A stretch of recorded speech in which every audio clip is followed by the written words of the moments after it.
ನಮಸ್ಕಾರ ಸ್ನೇಹಿತರೆ, welcome to my channel. ಇವತ್ತಿನ ಈ ಒಂದು ವಿಡಿಯೋದಲ್ಲಿ ಈ ವಾರ ಬಿಡುಗಡೆಯಾದ ಸಿನಿಮಾಗಳು ಯಾವುವು ಅಂತ ತಿಳಿದುಕೊಳ್ಳೋಣ. ಈ ವಾರ ಒಟ್ಟು ಕನ್ನಡದಲ್ಲಿ 2 ಸಿನಿಮಾಗಳು ಬಿಡುಗಡೆಯಾಗಿವೆ. ಒಂದು ಸಿನಿಮಾ OTTಯಲ್ಲಿ ಬಿಡುಗಡೆಯಾದರೆ ಮತ್ತೊಂದು ಸಿನಿಮಾ ಚಿತ್ರಮಂದಿರದಲ್ಲಿ ಬಿಡುಗಡೆಯಾಗಿದೆ. ಈ 2 ಸಿನಿಮಾಗಳ ಜೊತೆಗೆ ಬೇರೆ ಭಾಷೆಯ 4 ಸಿನಿಮಾಗಳು ಕನ್ನಡದಲ್ಲಿ ಡಬ್ ಆಗಿ OTTಯಲ್ಲಿ ರಿಲೀಸ್ ಆಗಿವೆ.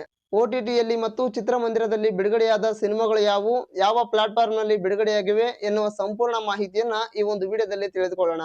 ಮೊದಲಿಗೆ ಚಿತ್ರಮಂದಿರದಲ್ಲಿ ಬಿಡುಗಡೆಯಾದ ಸಿನಿಮಾ ಯಾವುದು ಅಂತ ನೋಡೋದಾದ್ರೆ, ಪ್ರಜ್ವಲ್ ದೇವರಾಜ್ ಅವರು, ರಾಜ್‌ವಿ ಶೆಟ್ಟಿ ಅವರು, ಮಿತ್ರಾ ಅವರು ಮುಖ್ಯ ಪಾತ್ರದಲ್ಲಿ ಅಭಿನಯಿಸಿರುವ ಕರಾವಳಿ ಸಿನಿಮಾ.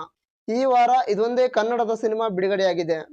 ಇನ್ನು OTTಯಲ್ಲಿ ಬಿಡುಗಡೆಯಾದ ಸಿನಿಮಾಗಳು ಯಾವುವು ಅಂತ ನೋಡೋದಾದ್ರೆ, ಕನ್ನಡದಲ್ಲಿ ಬಿಡುಗಡೆಯಾಗಿದ್ದು ಒಂದೇ ಸಿನಿಮಾ. ಆ ಸಿನಿಮಾ ನವೀನ್ ಸಜ್ಜು ಅವರ ಚೊಚ್ಚಲ ಸಿನಿಮಾವಾದ ಲೋ ನವೀನ ಸಿನಿಮಾ. ಈ ಸಿನಿಮಾ ಅಮೆಜಾನ್ ಪ್ರೈಮ್ ಅಲ್ಲಿ ರಿಲೀಸ್ ಆಗಿದೆ.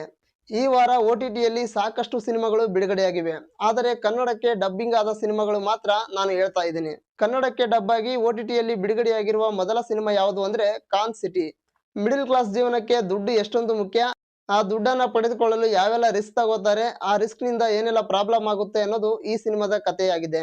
ಒಂದು ರೀತಿಯಲ್ಲಿ ಹೇಳೋದಾದ್ರೆ ಇದು ಲಕ್ಕಿ ಭಾಸ್ಕರ್ ಸಿನಿಮಾದ ರೀತಿಯಲ್ಲೇ ಇದೆ. ಈ ಸಿನಿಮಾ ನೆಟ್ಫ್ಲಿಕ್ಸ್ ನಲ್ಲಿ ಲಭ್ಯವಿದೆ. ಇನ್ನು ಎರಡನೇ ಸಿನಿಮಾ ಯಾವುದು ಅಂದ್ರೆ ಯುಫೋರಿಯಾ ಸಿನಿಮಾ. ಈ ಸಿನಿಮಾ ತೆಲುಗು ಸಿನಿಮಾವಾಗಿದ್ದು, ಈ ಸಿನಿಮಾದಲ್ಲಿ ಇಂದಿನ ಯುವ ಪೀಳಿಗೆ ಮಾದಕ ವಸ್ತುಗಳಿಗೆ ಹೇಗೆ ಬಲಿಯಾಗ್ತಾರೆ, ಅದರಿಂದ ಏನೆಲ್ಲ ಪ್ರಾಬ್ಲಮ್ ಆಗುತ್ತೆ ಅನ್ನೋದನ್ನ ತುಂಬಾ ಡೀಟೇಲ್ ಆಗಿ ತೋರಿಸಿದ್ದಾರೆ. ಈ ಸಿನಿಮಾ ಜಿಯೋ ಹಾಟ್‌ಸ್ಟಾರ್ ನಲ್ಲಿ ಕನ್ನಡದಲ್ಲೂ ಕೂಡ ಲಭ್ಯವಿದೆ. ಮೂರನೇ ಸಿನಿಮಾ ಯಾವುದು ಅಂದ್ರೆ ನಾಗಬಂಧಂ. ಈ ಸಿನಿಮಾ ಮೈಥಾಲಜಿಕಲ್ ಸಿನಿಮಾವಾಗಿದ್ದು, ಈ ಸಿನಿಮಾ ಅಮೆಜಾನ್ ಪ್ರೈಮ್ ಅಲ್ಲಿ ಲಭ್ಯವಿದೆ. ಈ ವಾರ OTTಯಲ್ಲಿ ಬಿಡುಗಡೆಯಾಗಿರುವ ಪರಭಾಷೆಯ 4ನೇ ಸಿನಿಮಾ ಯಾವುದು ಅಂದ್ರೆ ಪಲ್ಲಿ ಚಟಂಬಿ.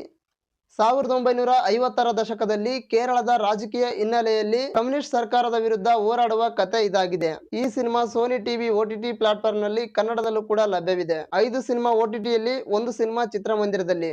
OTTಯಲ್ಲಿ ಬಿಡುಗಡೆಯಾದ ಈ 5 ಸಿನಿಮಾಗಳಲ್ಲಿ ಯಾವ ಸಿನಿಮಾವನ್ನ ನೋಡಿದ್ರಿ, ಅಥವಾ ಚಿತ್ರಮಂದಿರದಲ್ಲಿ ಬಿಡುಗಡೆಯಾದ ಕರಾವಳಿ ಸಿನಿಮಾವನ್ನ ಯಾರೆಲ್ಲ ನೋಡಿದ್ರಿ, ಇದರ ಬಗ್ಗೆ ನಿಮ್ಮ ಅನಿಸಿಕೆ ಏನು ಅಂತ ಕಮೆಂಟ್ಸ್ ಮೂಲಕ ತಿಳಿಸಿ.